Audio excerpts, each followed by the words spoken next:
Hola, ¿cómo están? Bueno, en este video lo que vamos a tratar de hacer es marcar algunos señalamientos en torno a lo que corresponde a cuestiones que hemos puesto del ámbito económico, pero que por supuesto, dadas las características organizativas de las polis, también tienen que ser pensadas desde un punto de vista eh, político para que esto adquiera la integralidad que es necesaria para poder dar el abordaje que se le viene realizando a la materia. Bien, entonces, en base a esto, queremos articular tres cuestiones que están vinculadas a los textos. Primero, la cuestión del ámbito campesino, para poder entender las particularidades del mundo griego. En segundo lugar, esas prácticas que uno podría también ubicar dentro del plano de lo económico, pero que necesitan ser pensadas más estrictamente desde un análisis político-económico. Y en tercer lugar, en esta situación del trabajo centralizado en la tierra, el lugar que ocupa el desarrollo del sistema esclavista en el mundo helénico, principalmente a partir del siglo VI, y cómo esto puede impactar para reconfigurar la estructura política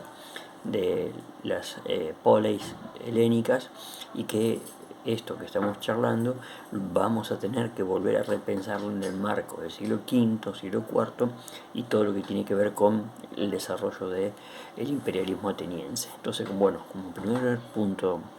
de partida, podríamos decir que en una estructura de carácter centralmente agrario, principalmente para lo que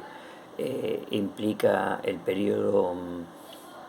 arcaico, es importante señalar que ubicamos la práctica de los regalos, esto en torno al texto de Gygax, no como una práctica económica en sí misma, sino que la misma la desplazamos hacia lo que tiene que ver con la situación de los bienes de prestigio, y que los mismos son parte de los grupos aristocráticos. Es decir, que a pesar de que estos grupos en el periodo de conformación de la polis van a quedarse con un importante número de tierras, creo que no es correcto, o tal vez no sea la forma más adecuada, definirlos como se hace tradicionalmente como terratenientes. Claramente estos grupos poseen una riqueza que es de carácter material, y que la misma se constituye a través de haber dejado un grupo no menor de individuos en algún tipo de situación de sujeción, y que generalmente el mecanismo que ha producido esto es lo que conocemos como esclavitud por deudas, con lo cual vuelve a estar presente algo que ya habíamos señalado en los poemas de Hesíodo, y que es el problema a perder las tierras producto de tener que pedir semilla prestada. Con lo cual, como primer punto, tenemos que pensar que los grupos más ricos de la ciudad se han beneficiado por poseer mayores tierras, y que las mismas han sido producto de algún tipo de expropiación, para usar un término que tal vez no sea más adecuado, en la transición del proceso de cisnecismo a sectores campesinos que estaban en peores condiciones para poder sostener sus tierras, y por lo tanto al inicio del periodo arcaico y hasta que lleguen los procesos de transformación que luego vamos a retomar con el caso particular de Atenas y Esparta en el siglo VI, tenían una población que se encontraba bajo una situación de sujeción. Pero a pesar de tener una riqueza material concreta con la cual construían y trataban de sostener su poder político, claramente a través de la política de los regalos podemos ver que estos grupos buscan un tipo de legitimidad y de construcción de alianzas interpersonales que son desplazados del ámbito de lo económico hacia lo político, una vez que estos dispositivos de relacionamiento se vuelven básicamente bienes de prestigios, es decir, regalos como pueden ser la hospitalidad, armaduras u otro tipo de elementos que uno pondría en el plano material, acá adquieren una relevancia simbólica y política que parece desplazarlos del terreno económico. Pero vuelvo a repetir, no hay que perder de vista que estos grupos se sientan en una condición material. Frente a ellos, el grupo hoplítico, el de los campesinos medios, que como bien trabaja Gallego, es el elemento central para pensar la organización política y económica de la polis. Se ha discutido mucho sobre las características de estos campesinos, su nucleamiento en torno al espacio aldeano, pero claramente podemos ver que estamos hablando de grupos que integran la polis y que desde una perspectiva económica son grupos autosustentados que en la medida de sus posibilidades, no solo como ya lo hemos charlado, tener un pasar económico mediano les permite la participación política y costearse el equipo militar para convertirse en soldados, sino que tal vez una posible producción que realicen extra les puede permitir también algún tipo de intercambio en los ámbitos públicos de mercado que puede haber en las aldeas o entre aldeas. Con lo tanto, esta forma de vida para estos sectores puede trasvasar, para decirlo de alguna manera, la situación económica particular que de modo idílico parecería presentarnos Hesíodo en torno a esa idea tan negativa de la Edad de Hierro. Por otra parte, estos sectores campesinos también se ven en necesidad de articularse el espacio político y público también con un sector que tal vez no está tan presente en la bibliografía, pero que es importante de remarcar y que tiene que ver con la riqueza o la producción de riqueza desde el punto de vista comercial. Estamos planteando en este caso que desde un ámbito de carácter netamente urbano, la conformación de la polis permite también la estructuración de una entidad de carácter, entre comillas, urbana, en la que se están conformando los templos, las instituciones de carácter, los espacios e instituciones de carácter público, y que en torno a la misma pueden surgir otros espacios de comercio, como pueden ser talleres con actividades de distinto tipo de trabajo artesanal, y por supuesto a través de los puertos, debido al lugar que implica el mar en el mundo helénico para interactuar y organizar todas las regiones que se fueron desplegando y conformando a partir del periodo extenso de 3 siglos de la colonización. La comercialización de distintos tipos de productos también es muy importante, con lo cual el comercio, es decir, esa riqueza que no es de carácter móvil, también ocupa un lugar muy importante en el desarrollo de la polis, más en algunas ciudades que en otras. Es decir, hablamos principalmente de ciudades del ámbito costero jonio, pero también de Atenas, de Megara, Corinto y por supuesto algunas ciudades importantes de la Magna Grecia. En ese sentido, este grupo que empieza también a poseer su propio recorrido desde el punto de vista de la producción de riqueza, también va a tener que luchar y lidiar para poder acceder a la participación política en un modelo tradicional que los excluye por ser la tierra el centro de organización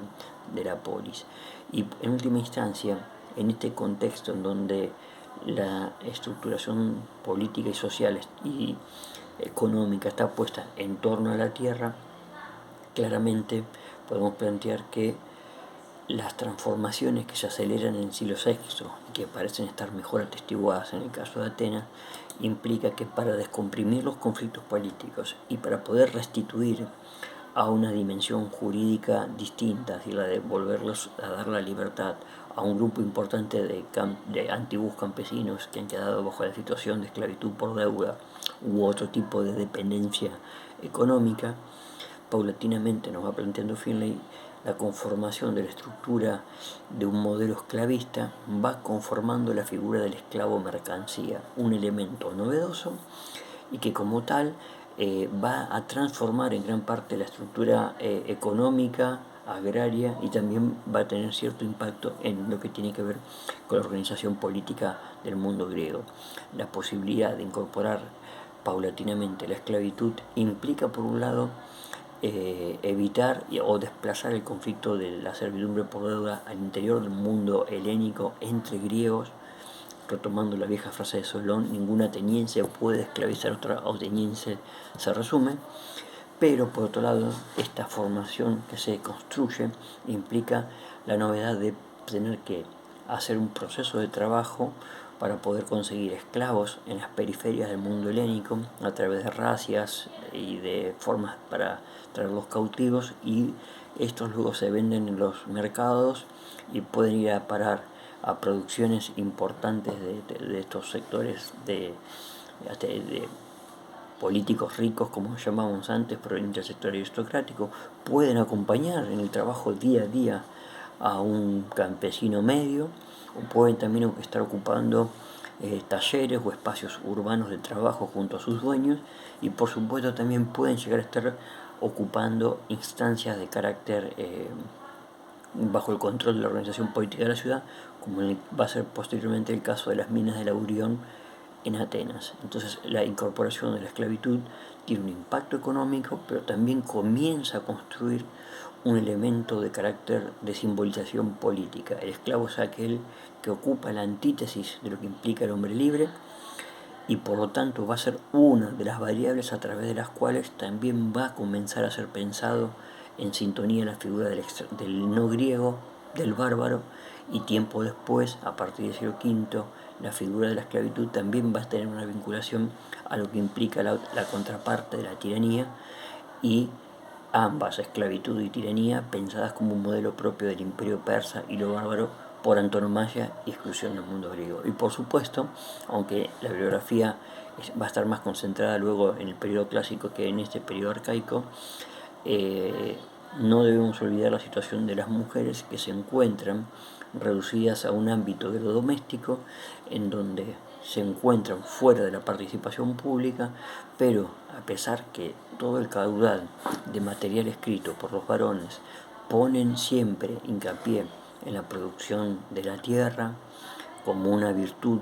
implica para aquel que busca esforzarse en el camino de la ciudadanía política, las mujeres ocupan un trabajo doméstico no remunerado que, lejos de ser complementario, periférico para el sostenimiento de la ciudad, tiene que ser puesto en el centro, ya que él mismo ocupa un lugar complementario, pero a su vez central para el sostenimiento de la casa, y por lo tanto también de los varones que componen la misma. Es decir, en este mundo griego que estamos pensando, volvemos a ver que lo económico articulado con lo político nos permite ver una estructura integrada, escalonada, con segmentos, pero en la cual también permanentemente lo económico, lo material, se proyecta hacia la dimensión de las representaciones entendidas en clave política, y las mismas construyen el permanente juego de inclusión y exclusión, que es central para entender el juego de la política en el mundo griego. Les mando un abrazo.